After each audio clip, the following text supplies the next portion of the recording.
Hi everyone. So, during the last season of The Masked Singer, me and my sister would watch it together and stream it to each other on Discord, and after we'd watch the episode, I'd go on like an hour-long rant about how The Masked Singer doesn't make any sense.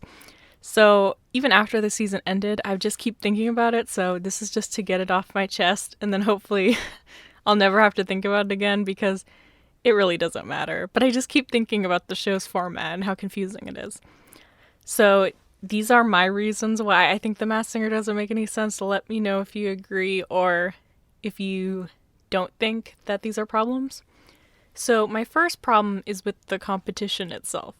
In the show, they're voting for the best singer, but like only half of the contestants are actually singers, which is kind of confusing because it's not really a contest for the best singer. And it's odd because in the show, like the losers reveal their identity. But if you're in the audience and you really want to see someone's identity be revealed, wouldn't you not vote for them even if you thought they were a better singer? This is the main part of the show that confuses me.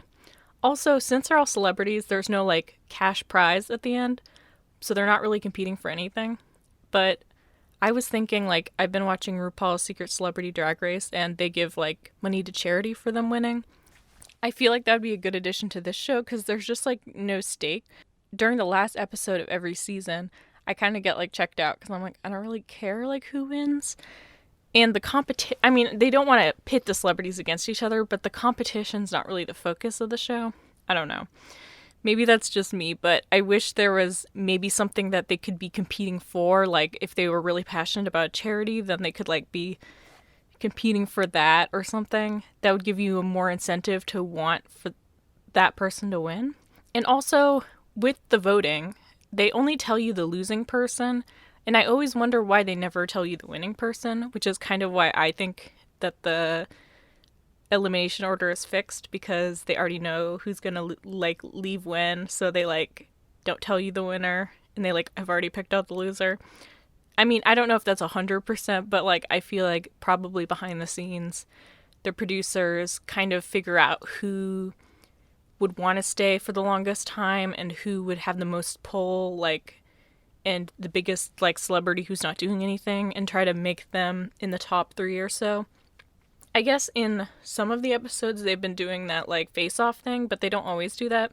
So I don't really know when they decide to do that and when they don't. I don't really know if it affects anything. Maybe it does. I wish maybe, obviously they probably wouldn't do this, but like I want to know the percentages of how many people, like what are they voting for? Maybe like with a face off they could do like have on the screen like the audience votes or something. I don't know. Maybe they don't want to like make the celebrities feel bad by like having it really skewed, but I don't know. Like it would make it more interesting, I think. Another thing is the clues. The clues are a really, really big part of the show. I think too big because the show is really about finding out who the masked singer is through the clues, not actually through their singing. The singing is like 5% of the show, and then the clues are the rest of it. Like, you only hear the singer sing for like 1 minute, and then the clue package and the chatter is like 20 minutes. And I think the clue packages are kind of stupid because it's either like weirdly specific stuff, red herrings, or like too obvious stuff.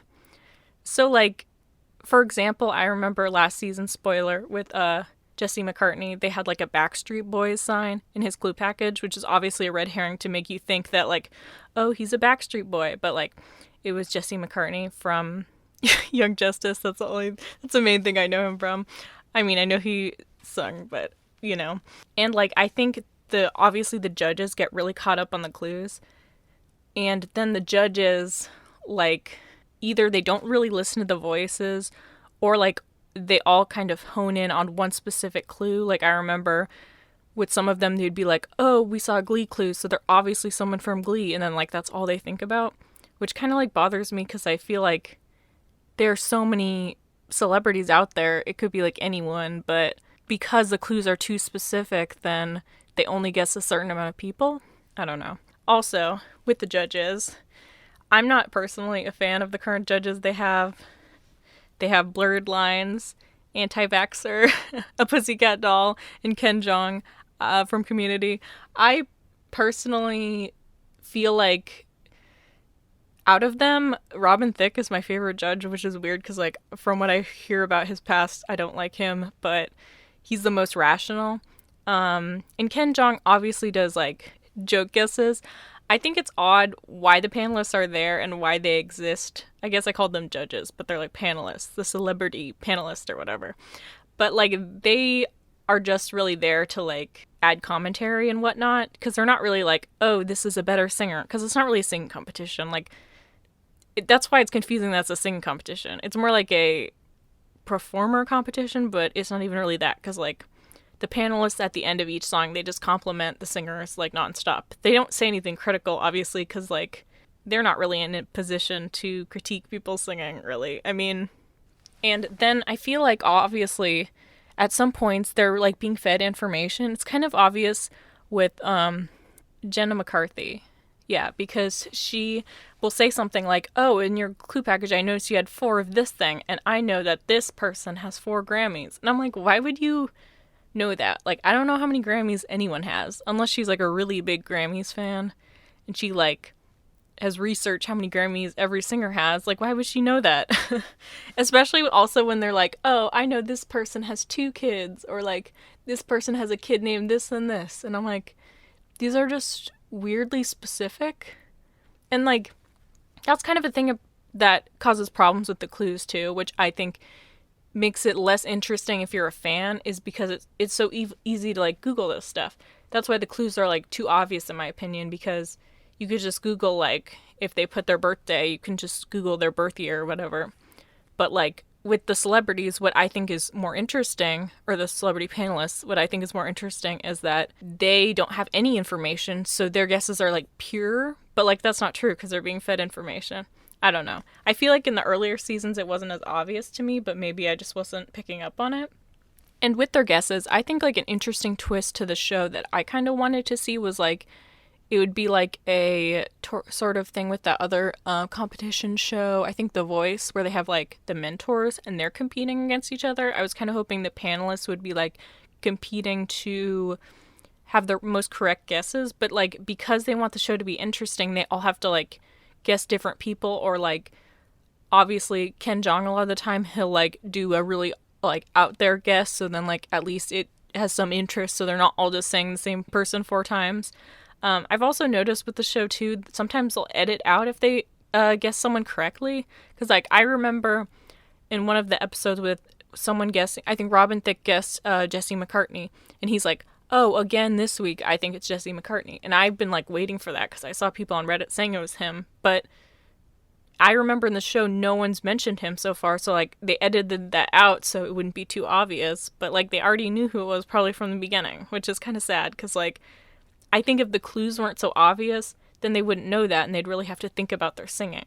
I think a good example of that was with Jackie Evancho, because they, like, just didn't think of her, so I thought it was interesting when she was unmasked and she was, like, someone they didn't expect. I guess maybe because she's not as big of a celebrity, but, like, I think it would be interesting if they had really big celebrities, but they just didn't have such obvious clues.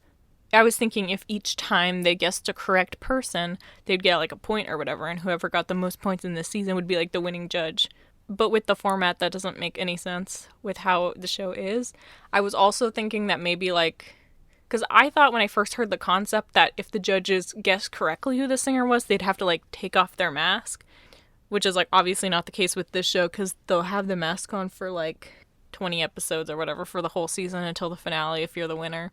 Which, I don't know, I think would be an interesting concept too. But obviously with that kind of format, they'd have to probably switch out the celebrities every episode. Like, they wouldn't be able to keep the celebrities on that long. I don't know. I think it would be interesting if they only had one guess each episode of, you know, each singer. And then if they did guess them correctly, they'd have to take their mask off or something. So rather than them competing to vote arbitrarily who's the best singer, it would be, like, the singer who's able to keep their identity hidden the longest, which might be, like, too hard, because then, like, it might be impossible, I guess, for them to guess that person. That might be a problem with my vision. But I don't know. I just feel like the show's confusing. Like, the plot doesn't make any sense. I don't know. I do know that this is based on a foreign version of The Masked Singer, and that The Masked Singer has been, like, adapted into lots of different countries. So I'm curious if other countries have different rules with the show, because the way it is in America, I think, is very strange. I wonder if it's like that everywhere, because I just don't understand the format. I just also don't understand them being the best singer to win, because it's not a singing competition, but they make it into a singing competition, but it doesn't have to be, you know? I don't know. Let me know what you think about The Masked Singer. I'm just so, like, mad about this now. I'm like, I don't know why I'm so, like, annoyed about The Masked Singer, but I just have been thinking about it nonstop since the season ended, and I'm like, I should just make a video. I should just explain why The Masked Singer bothers me. I mean, I'm still probably going to watch the future seasons, but I kind of wish they somehow made changes to the show to make it more exciting.